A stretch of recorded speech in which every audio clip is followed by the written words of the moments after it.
Hæ, ég heiti Kolbeinn Jöbetranám og í þessu myndbandi sýni ég þér hvernig best að æfa til að tryggja daglegar framfarir hjá barninu þínu og hvaða 3 einföldu mistök þú vilt alls ekki gera. En fyrst æfingarnar. Lesunhraðar einfalt í notkun og byggir æfingakerfið á þeirri hugmyndafræði að séu einfaldar æfingar endurteknar nógu oft, náist mikill árangur á skömmum tíma. Förum nánar yfir þetta. Númer 1. Æfið aðeins 1 borð í einu. Númer 2. Aldrei sleppa borði. Og númer 3. Endurtakið hvert borð það bil 5 til 10 sinnum á dag. Það tekur ekki nema 3 til 5 mínútur. En skoðum núna betur atriði númer 1. Æfið aðeins 1 borð í einu. Hvert borð inniheldur sjaldnast meira en 10 bókstafið orð. Ástæðan sú að skammtímaminni nemandans nær ekki með góðu móti utanum meira. Með því að hafa æfingasettið lítið styttist æfingatíminn, við náum meiri endurtekningu og þetta flýtir verulega fyrir árangri. Númer 2. Aldrei sleppa borði.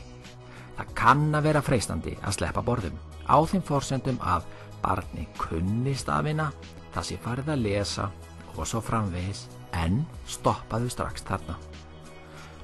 Markmið æfingana að auka sjálfvirkni og flæði á öllum stigum lestrar. Það markmið næst ekki ef borðum sleppt. Ef barni kann stafina, þá verða stafaborðin ekkert mál, bara ekki sleppa þeim. Númer 3. Endurtakið hvert borð 5 til 10 sinnum á dag. Lesunhraðar æfingarna snúast ekki að vita svarið. Flest börn kunna stafina og geta lesið. Þau ruglast bara stundum eða þreytast fljótt.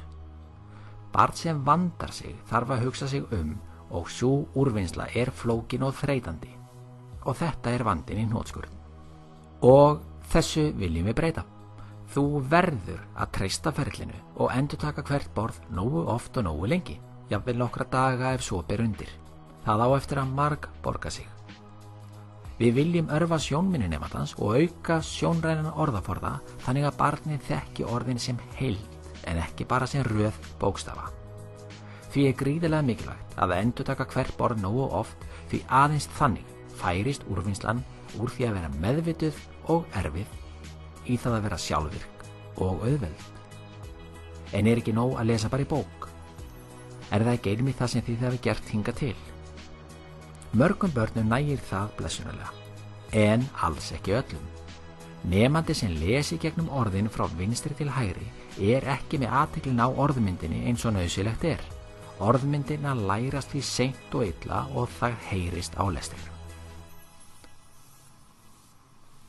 Lesunhraðaræfingarnar gera nemandanum kleift að æfa tiltekna hluti í tiltekinni röð.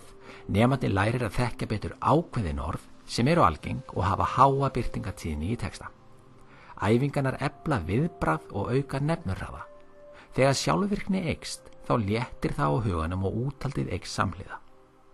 Að lokum 3 mistök sem þú skalt varast eins og heitan eldinn. Að æfa bara stundum eða sjaldan. Ég veit að það mæðir mikið á barnafólki og það ekki alltaf tími. Ég veit af eigin raun að oft tíminn knappur og þolinmæðin enn minni. Einmitt þess vegna hannaði ég lesunhraðanámskeiðið með það í huga að æfingarnar ættu ekki að taka meira en 5 mínútur á dag. Það mikilvægt að æfa alla virka daga, þá myndast ákveðin slagkraftur sem skila sér í meiri árangri og glaðara barni. Og barnið þitt á það líka bara skilið. Númer 2. Ekki sleppa borðum. Hvert borð gegnir ákveðnu hlutverki. Alls ekki sleppa borði. Sum borð ganga betur en önnur og þá æfingatíminn skemmri og það í góðu lagi. En aldrei sleppa borði. Og því síður að æfa 2 borð samtímis. Eins og ég sagði áðan, þá læri barni hraðar ef æfingasettið smærra. Með því að æfa fleiri borð í einu, þá hægir þú einfaldlega á framförunum. Að lokum gættu þess að fara ekki of hratt á milli borða.